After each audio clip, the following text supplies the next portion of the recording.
नमस्कार, मैं हूं अवंतिका अवस्थी। बढ़ेंगे उत्तर प्रदेश खबरों की ओर। उससे पहले एक नजर सुर्खियों पर। सीएम योगी का आज प्रयागराज दौरा। अतीक की कब्जे वाली जमीन पर तैयार 76 फ्लैट्स के लाभार्थियों को चाबी सौंपेंगे। लीडर प्रेस मैदान में जनसभा। केंद्रीय मंत्री स्मृति ईरानी का अमेठी दौरा। एयरपोर्ट से जगदीशपुर के लिए होंगी रवाना। रोजगार मेला में शिरकत करेंगी स्मृति ईरानी। आगामी चुनावों को लेकर बीजेपी कर रही तैयारी। लोकसभा 5 राज्यों के चुनावों को लेकर होगी बैठक। 6 जुलाई को पूर्वी संभाग के बीजेपी नेताओं की बैठक। श्री राम मंदिर निर्माण समिति की अहम बैठक। नृपेंद्र मिश्रा ने किया निरीक्षण। नवंबर तक काम पूरा करने के निर्देश।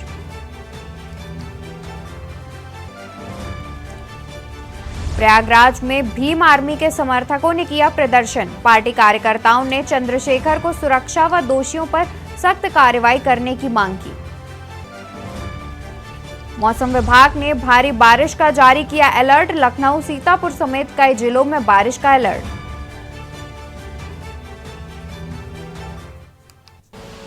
आप देख रहे हैं के न्यूज, खबरों का सारथी। रुक करेंगे खबरों का, जहां मुख्यमंत्री योगी का आज प्रयागराज दौरा। मुख्यमंत्री योगी आज प्रयागराज दौरे पर हैं। सुबह 11:10 पर प्रयागराज पहुंचेंगे मुख्यमंत्री योगी। लूकरगंज के लीडर प्रेस मैदान में जनसभा करेंगे। 76 फ्लैटों के लाभार्थियों को चाबी भी सौंपेंगे। कब्जे से मुक्त कराई गई जमीन बने 76 फ्लैट। माफिया अतीक के कब्जे से मुक्त कराई है जमीन। भूमि कब्जा मुक्त कराकर गरीबों के आवास बने। प्रधानमंत्री शहरी आवास योजना के तहत बने फ्लैट।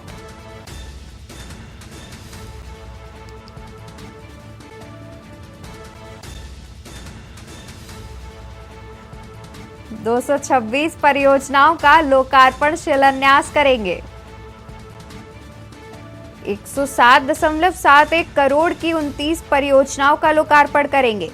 660 करोड़ 5 लाख की योजनाओं का लोकार्पण करेंगे। योजनाओं में महाकुंभ 2025 की भी योजनाएं शामिल। फ्लैटों का स्थलीय निरीक्षण भी करेंगे सीएम योगी।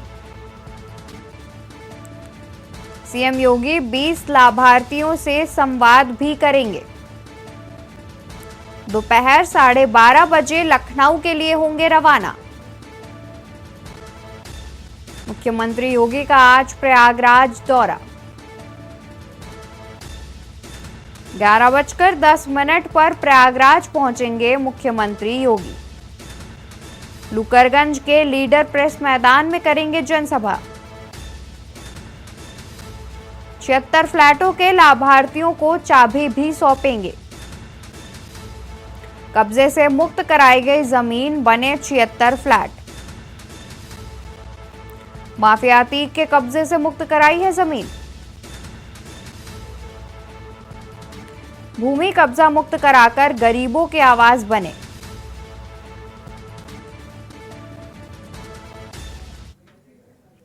खबर लखनऊ से है, जहां मौसम विभाग ने भारी बारिश का अलर्ट किया जारी। मौसम विभाग ने भारी बारिश का अलर्ट किया जारी। खबर हम आपको लखनऊ से बता दें, लखनऊ, सीतापुर समेत कई जिलों में बारिश का अलर्ट। सुबह तक भारी बारिश का अलर्ट जारी। विभाग ने सुरक्षित और सतर्क रहने की अपील। सुबह तक भारी बारिश का अलर्ट जारी। विभाग ने सुरक्षित और सतर्क रहने की अपील की। कच्चे निर्माण या दीवार की शरण न लेने की अपील। मौसम विभाग ने बारिश का येलो अलर्ट किया जारी। खबर हम आपको लखनऊ से बता रहे हैं, जहां मौसम विभाग ने भारी बारिश का अलर्ट जारी किया है। लखनऊ, सीतापुर समेत कई जिलों में बारिश का अलर्ट जारी किया है।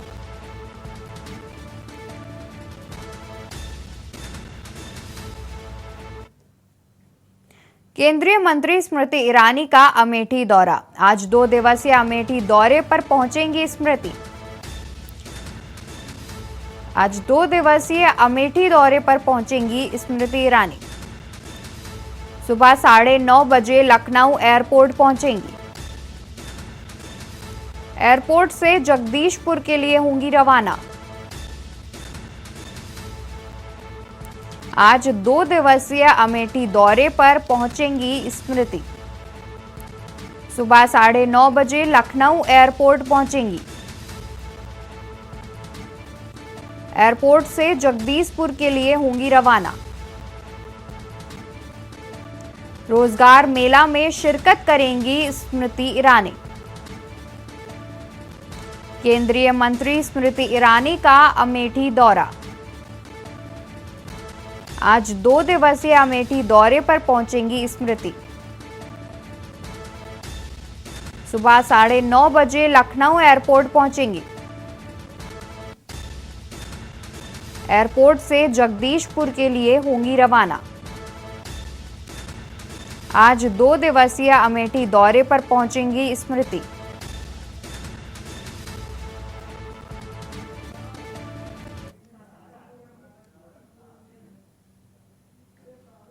उत्तर प्रदेश के जनपद सहारनपुर में बीते दिनों भीम आर्मी चीफ चंद्रशेखर पर हुए हमले के बाद देश भर में दलित समाज में आक्रोश बरकरार है।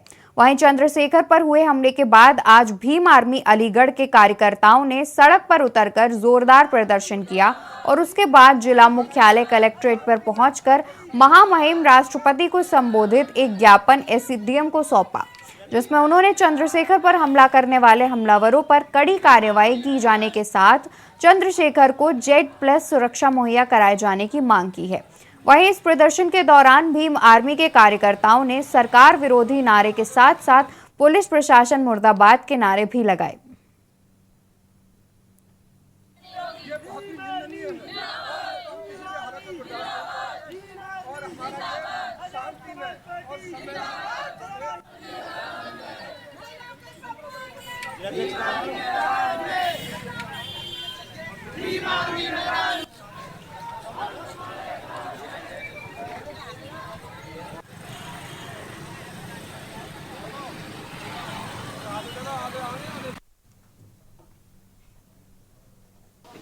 ये हमारी जो अभी कल जो है भाई पे माननीय एडवोकेट चंद्रशेखर आजाद जी के ऊपर जो हमला हुआ है, ये इसके विरोध में है। हम इसकी बहुत ही कड़े शब्दों में निंदा करते हैं, क्योंकि हमारे भाई अकेले जो संघर्ष कर रहे हैं, बहन बेटियों के हर जगह कहीं भी कोई भी घटना होती है, पूरे देश में कहीं भी होती है, जगह जगह भाई पहुंचते हैं और उस तरह से उनके कारवा को रोकना और इस तरह से पूरे हमलावर कार से आए और उनके ऊपर गोली चलाई है। एक गोली तो बिल्कुल बाकायदा कार के बोनट को भी पार करके चली गई, शीशे तोड़ दें। हम ये चाहते हैं कि भाई को सबसे पहले तो जेड सुरक्षा दी जाए, जेड श्रेणी की सुरक्षा दी जाए और जितने भी हमलावर हैं उन्हें जल्दी से जल्दी गिरफ्तार किया जाए। आसपा प्रमुख चंद्रशेखर को गोली लगने के बाद शहर की राजनीति गरमाई हुई है। ऐसे में विपक्षियों को हमलावर होने का एक मौका मिल गया है, तो वहीं विपक्षी चंद्रशेखर का हाल जानने के लिए सहारनपुर जिला अस्पताल लगातार पहुंच रहे हैं। भारतीय जनता पार्टी के नगर विधायक महापौर अजय सिंह, पूर्व सांसद राघव लखनपाल, नगर अध्यक्ष राकेश जैन, साथ ही रामपुर मनिहारन के विधायक देवेंद्र निम ने अस्पताल पहुंचकर भीम आर्मी चीफ का स्वास्थ्य जाना। विधायक देवेंद्र ने घटना निंदनीय कहा। जनप्रतिनिधि विचारधारा के साथ काम करते हैं, जो भारतीय लोकतंत्र व्यवस्था की खूबसूरती है, लेकिन घटना को अंजाम देने वाले अपराधी का कार्य निंदनीय है। आरोपियों के खिलाफ सख्त से सख्त कार्रवाई की जाएगी। उन्होंने सबकी लोगों से शांति व्यवस्था बनाए रखने की अपील की है। नगर विधायक राजीव गुंबर ने आरोपियों पर सख्त कार्रवाई का आश्वासन भी दिया है।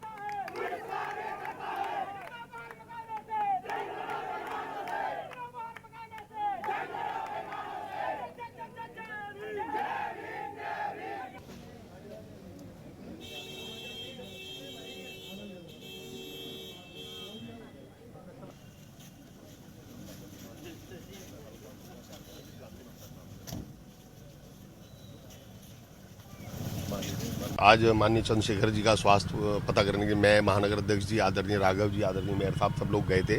निश्चित रूप से हमारे शहर के प्रतिष्ठित व्यक्ति हैं वो, और जो भी घटनाक्रम है वो दुखद है और हम उनका हालचाल पूछने आए थे। उनका स्वास्थ्य ठीक है और प्रभु चरणों में प्रार्थना है कि उनका स्वास्थ्य अच्छा रहे, ये हम सबकी कामना है। कोई बता रहे थे कि अभी कुछ इन्फेक्शन वगैरह की? नहीं, ऐसा कोई जानकारी ना सीएमओ साहब के द्वारा दी गई और ना माननीय चंद्रशेखर जी के द्वारा दी गई कि उन्होंने भी कहा कि मेरा स्वास्थ्य ठीक है। कब तक कह रहे हैं डिस्चार्ज करने? अभी ये तो देखिए, ये डॉक्टरों का अपना मत होता है, उसमें हम लोग कोई हस्तक्षेप करें वो ठीक नहीं। जो इनकी घोर से घोर निंदा करते हैं, क्योंकि राजनीतिक क्षेत्र में ये जो जिसने भी ये घोर अपराध किया उसकी जितनी निंदा की जाए कम है। हम सब लोग विचारधारा के लिए काम करते हैं, अपनी अपनी विचारधारा लोग प्रकट करते हैं, ये लोकतांत्रिक की हमारी बहुत ही अच्छा खूबसूरती है। लेकिन जिन्होंने भी ये जन्य अपराध किया है उसके खिलाफ सख्त से सख्त कार्रवाई है। खबर झांसी से है, जहां एक युवक का शव कार में मिला। सूचना पर पहुंची पुलिस ने शव की पहचान कराई। इसके बाद शव को पोस्टमार्टम के लिए भेज दिया। युवक की पहचान विशाल पांडे के रूप में हुई है। उसकी पत्नी ने बताया कि विशाल लंबे वक्त से ससुराल में रह रहा है। वह शराब का आदी था। आए दिन झगड़े करने की वजह से उसने जहर खाकर आत्महत्या की है। वहीं विशाल के परिजनों ने ससुराल वालों पर मारपीट करने का आरोप लगाया है। पुलिस मामले की जांच में जुट गई है।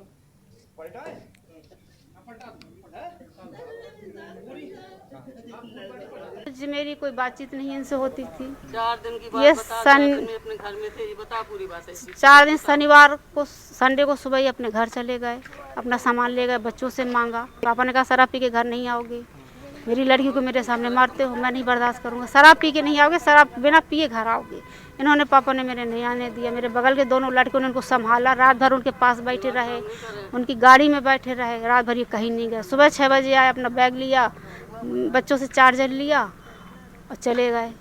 बाद में मुझे कल जहर क्यों खा लिया, क्या ये मुझे नहीं भैया, कुछ भी मुझे नहीं मालूम। उनके घर में रहे हैं, सामान उनका झोला वहीं रखा था। मुझे पता चला, बताया कि इनसे मेरे पड़ोसियों से बात होती थी, मुझसे कोई बात नहीं होती। मेरे बच्चों से बात करते थे, पड़ोसियों से बात करते थे। मैं पूछती थी आज फ़ोन आया उनका? बोले हाँ दीदी आज फ़ोन आया है। हमने कहाँ है? बोले वो सीकरी में है। बीती रात कोतवाली थाना क्षेत्र में रानी महल पुलिस क्वार्टर के सामने कार में विशाल पांडे की डेड बॉडी मिली थी। सूचना पर पुलिस मौके पर पहुंची। जांच पड़ताल में प्रथम दृष्टया प्रतीत हुआ कि इनके द्वारा कोई पॉइजन लिया गया है। पंचायतनामा पोस्टमार्टम की कार्रवाई कराई जा रही है। विशाल पांडे के घर वालों की तहरीर पर जांच पड़ताल की जा रही है और जांच से और पोस्टमार्टम से जो तथ्य प्रकाश में आएंगे उसके आधार पर अग्रिम वैधानिक कार्रवाई की जाएगी।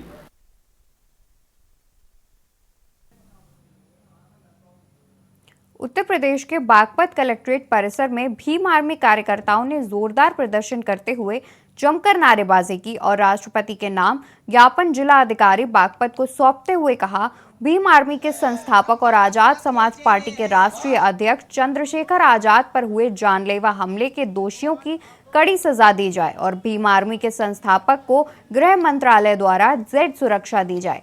ज्ञापन में उन्होंने कहा कि चंद्रशेखर आजाद की सुरक्षा के लिए कई बार सहारनपुर प्रशासन और प्रदेश मुख्यालय पर डाक द्वारा प्रार्थना पत्र देकर सुरक्षा की मांग की गई थी, लेकिन अभी तक कोई सुरक्षा मुहैया नहीं कराई गई है। उन्होंने कहा कि चंद्रशेखर पर हमला करने वाले लोगों के खिलाफ फास्ट ट्रैक कोर्ट में केस को सुना जाए और दोषियों पर राजुका के तहत कार्रवाई की जाए। साथ ही उन्होंने कहा कि यदि शीघ्र ही चंद्रशेखर आजाद के हमलावरों को गिरफ्तार नहीं किया गया तो वह पूर्ण प्रदेश में धरना प्रदर्शन भी करेंगे। ज्ञापन चंद्रशेखर आज़ाद जो संस्थापक हैं भीम आर्मी के और राष्ट्रीय अध्यक्ष है आज़ाद समाज पार्टी के, उन पे कल हमला किया गया अज्ञात लोगों के द्वारा और उनको गोली छूते हुए निकल गई है। तो उन पे किए गए हमले की हम घोर निंदा करते हैं। ये मानवता के खिलाफ है और हम उसी के उसमें आज ज्ञापन देने कलेक्ट्रेट बागपत पे आए हैं। हमने ज्ञापन दिया है और हम चाहते हैं कि जो हमलावर है वो जल्द से जल्द सरकार उनको पकड़ ले, सरकार अपना प्रमाण प्रस्तुत करे कि हाँ भारत में भी कोई सरकार है। हमने मेरे हिसाब से करीब सभी को पता है कि कल चंद्रशेखर भाई हमारे राष्ट्रीय अध्यक्ष आज़ाद समाज पार्टी काशीराम भीम आर्मी के संस्थापक जी पर एक जानलेवा हमला हुआ जो सहारनपुर से चल के वे मुजफ्फरनगर में हमारे एक अजय भाई है उनकी माताजी का स्वर्गवास हो गया था। उनकी तीजे पर जा रहे थे तो अचानक ही जैसे वे देवबंद पहुँचे तो उन पे ताबड़तोड़ फायरिंग हो गई, जिसमें उनको एक गोली लगी। वो गोली लगते हुए उन्हें कमर से छूते निकल गई। तो उसी के विषय में आज हमारे पूरे उत्तर प्रदेश में एक ज्ञापन दिया है राष्ट्रपति महामहिम के नाम। उसमें हमारी मुख्य मांगें हैं कि हमारे राष्ट्रीय अध्यक्ष जी को जेड सुरक्षा प्रदान की जाए और उन्हें जो इसमें दोषी है उन्हें जल्द से जल्द गिरफ्तार किया जाए और फास्ट ट्रैक उन पर मुकदमा चलाया जाए, उन लोगों पर कड़ी से कड़ी कार्रवाई। यहाँ रुकेंगे एक छोटे से ब्रेक के लिए, जल्दी हाजिर होंगे। आप देख रहे हैं के न्यूज, खबरों का सारथी। ब्रेक से वापस आ गए हैं, रुक करते हैं खबरों का, जहां भीम आर्मी मुखिया चंद्रशेखर आजाद रावत पर हमले के बाद प्रतापगढ़ में भीम आर्मी और आजाद पार्टी के आक्रोशित कार्यकर्ताओं ने जबरदस्त प्रदर्शन किया है। कचहरी परिसर में प्रदर्शन और नारेबाजी के साथ आंदोलन शुरू किया गया। आंदोलन के उग्र होने की आशंका में पुलिस प्रशासन ने भारी पुलिस बल तैनात किया। खुफिया विभाग आंदोलनकारियों की हर गतिविधि की निगरानी कर रहा है। भीम आर्मी चीफ चंद्रशेखर आजाद रावत की गाड़ी पर हमला कर ताबड़तोड़ फायरिंग की गई थी। देवबंद में कार्यक्रम में शामिल होने जा रहे थे। हमले में गाड़ी क्षतिग्रस्त के साथ ही भीम आर्मी चीफ को गोली लगने के बाद हॉस्पिटल में भर्ती कराया गया। संरक्षक अब्दुल जब्बार एडवोकेट ने बताया कि चंद्रशेखर आजाद रावत पर ताबड़तोड़ फायरिंग की गई है।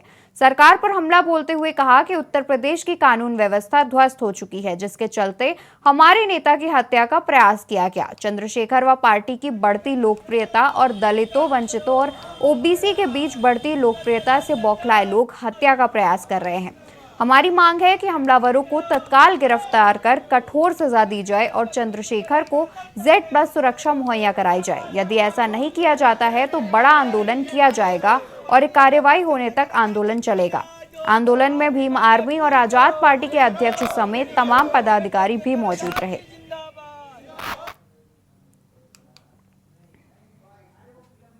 हमारी भीम आर्मी और आजाद समाज पार्टी के मुखिया के ऊपर अराजक तत्वों ने हमला किया है। एकदम कानून व्यवस्था प्रदेश में लगता है फेल हो चुकी है और उनके ऊपर हमला करने वालों की अभी तक गिरफ्तारी नहीं हुई और पता नहीं लगाया जा सका। लगता है साजिश के तहत जो लोग भी न्याय का काम कर रहे हैं, गरीबों, दलितों, पिछड़ों के लिए लड़ रहे हैं, उनके ऊपर जो है हमला किया जा रहा है। लगातार उनकी हत्याएं हो रही हैं। लगातार लगता है जो है पूरा तंत्र फेल हो चुका है। जहानाबाद के रहने वाले धनराज वर्मा पुत्र सुमंत वर्मा उम्र 50 वर्ष बीती रात घर पर सो रहे थे, तभी रात में अचानक तेज बारिश के चलते कच्ची दीवार गिर गई, जिसमें दीवार के मलबे पर धनराज वर्मा दब गए। जैसे ही दीवार गिरने की आवाज पड़ोस के लोगों ने सुनी, तुरंत मलबे से निकालकर धनराज को बबेरू सामुदायिक स्वास्थ्य पर भर्ती कराया, जहां पर डॉक्टरों द्वारा देखते ही धनराज वर्मा को मृत घोषित कर दिया गया। मौत की खबर सुनकर परिवार में कोहराम मचा हुआ है। वहीं पुलिस के द्वारा पंचनामा भरकर पोस्टमार्टम के लिए भेज दिया गया है।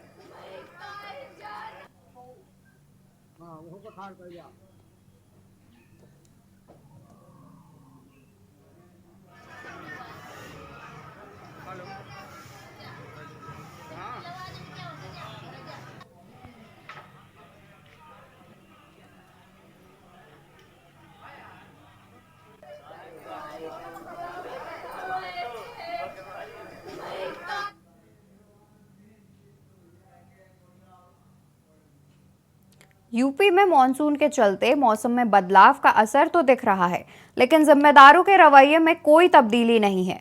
यही वजह है कि लोगों को जलभराव जैसी तमाम समस्याओं से जूझना पड़ रहा है। हालात ये है कि ड्रेनेज सिस्टम फेल होने से जगह जगह सड़कें पानी से तालाब बन गई हैं। ताजा मामला कानपुर का है, जहां हाल ही में खलवा पुल के जलभराव ने एक युवक की जान तक ले ली, लेकिन इसके बावजूद नगर निगम प्रशासन ने जूही खलवा पुल के जलभराव को लेकर अब तक कोई ठोस कदम नहीं उठाया है। उधर मौसम विभाग लगातार बारिश का अलर्ट जारी कर रहा है, इसके बाद भी प्रशासनिक अमला चौकन्ना नहीं है। कानपुर नगर निगम प्रशासन ने खलवा पुल के आसपास ऐसे संकेतक भी नहीं लगाए हैं जिससे बारिश के दौरान लोगों को अलर्ट किया जा सके। हालात यह है कि विधायक की भी अफसर नहीं सुन रहे हैं। अफसोस की बात तो यह है कि कानपुर के नगर आयुक्त तो विधायक के कॉल करने पर मोबाइल ही स्विच ऑफ कर लेते हैं। कुछ ऐसे ही हालात यूपी के अन्य शहरों में भी देखने को मिल रहे हैं। बारिश से पहले हुई नाला सफाई के दावे भी फेल होते नजर आ रहे हैं। बारिश ने नाला सफाई को लेकर विभागों के भ्रष्टाचार की पोल खोलकर रख दी है। इसी समस्याओं पर देखिए ये रिपोर्ट।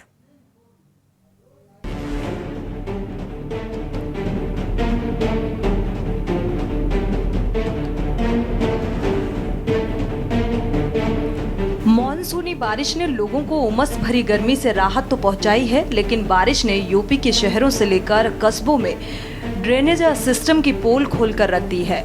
रोडें ताल तलैया बनी नजर आ रही हैं, तो घरों से लेकर दुकानों में पानी अंदर घुसने से लोगों में नाराजगी है। चलिए हम आपको अलीगढ़ का हाल बताते हैं। यहाँ शहरी और ग्रामीण के लिए आए करोड़ों रुपए ग्राम प्रधानों ने ठिकाने लगा दिए और इस सब के बावजूद भी कोई विकास कार्य नहीं हो पाया। नाली खरंजा दुरुस्त नहीं हुए, जगह जगह गंदगी का अंबार लगा है, जिससे लोगों को परेशानी का सामना करना पड़ रहा है। बारिश के बाद हुए जलभराव और गंदगी से लोग खासा परेशान हैं, लेकिन अलीगढ़ जिला प्रशासन और नगर निगम के अधिकारी कुंभकर्ण की नींद सोए हुए हैं। बहुत से इलाकों में बिजली व्यवस्था भी दुरुस्त नहीं है, नालियों का हाल बेहाल है, जल निकासी की कोई व्यवस्था नहीं है, चारों तरफ गंदगी के अंबार लगे हैं, लोगों को जल भराव से होकर गुजरना पड़ रहा है। वहीं टूटे पड़े खरंजे और जर्जर सड़कें आए दिन हादसे का सबब बनती हैं। अब बात कानपुर की, यहाँ भी बद से बदतर हालात बने हुए हैं। कुछ घंटे की बारिश से सड़कें जलमग्न हो जाती हैं और अभी बरसात की शुरुआत है, सड़कें जर्जर हो चुकी हैं। समस्याओं को लेकर अधिकारियों की लापरवाही का रवैया बेपरवाह नजर आता है। हालांकि जूही खालवा पुल पर भीषण जलभराव को लेकर विधायक महेश त्रिवेदी का अधिकारियों पर गुस्सा फूटा है। बता दें कि खालवा पुल के जलभराव के चलते युवक की मौत हो चुकी है और इस मसले का विधायक महेश त्रिवेदी ने नगर आयुक्त को बुलाया था, लेकिन विधायक के बुलावे पर भी नगर आयुक्त नहीं पहुंचे। नगर आयुक्त ने विधायक महेश त्रिवेदी फोन पर संपर्क करने की कोशिश की गई तो उन्होंने फोन बंद कर दिया। जनता को संतुष्ट करने का काम हमारा भी है, अधिकारियों का भी काम है। उन्होंने चीफ को भेज दिया, एक्शन को भेज दिया और उनको भी उन्होंने कमिटमेंट किया था कि आज 12 बजे हम आ जाएंगे, लेकिन इस समय उनका कहते हैं तबीयत खराब हो क्या, स्विच ऑफ करके अपना वो अंडरग्राउंड हैं और ये बच नहीं पाएंगे। इनका समय भी पूरा हो चुका है, ये जाने के भी उसमें है, तो इसलिए थोड़ा सा ये बदमाशी भी कर रहे हैं और निश्चित रूप से बिल्कुल निष्क्रिय हमारी निगाह में ये नगर आयुक्त हैं। और अगर इनका यही हाल रहा तो निश्चित रूप से ये इनको मतलब व्यवहारिक रूप से भी इनके साथ अच्छा व्यवहार नहीं होना है और कार्रवाई भी इनके खिलाफ होना है। इसलिए ये सावधान हो जाएं और यहाँ की व्यवस्था जो है इसको व्यवस्थित करें और जनता के जो प्रॉब्लम है उसको ठीक करें। प्रदेश में भारी बारिश को लेकर येलो अलर्ट जारी किया गया है। जाहिर है कुछ महीनों बारिश का दौर रहेगा। बागपत में तो मूसलाधार बारिश लोगों के लिए आफत बन गई है। बता दें कि बागपत रेलवे के अंडरपास तालाब में तब्दील हो गए हैं, जिससे 3 दर्जन से अधिक गांवों का संपर्क टूट गया है। हर तरफ बरसात के पानी से त्राही त्राही मची हुई है। बरसात के शुरुआती दिनों में ही समस्याओं को लेकर हाहाकार मचना सिस्टम की कार्यप्रणाली पर सवाल खड़े कर रहा है। लगता है समस्याओं पर लापरवाही के मामले में योगी सरकार द्वारा दिए जा रहे निर्देशों के बावजूद अफसरों पर कोई फर्क नहीं पड़ रहा, जो गंभीर विषय है। स्पेशल डेस्क के न्यूज इंडिया। उत्तर प्रदेश खबरों में फिलहाल इतना ही। आप देखते रहिए के न्यूज।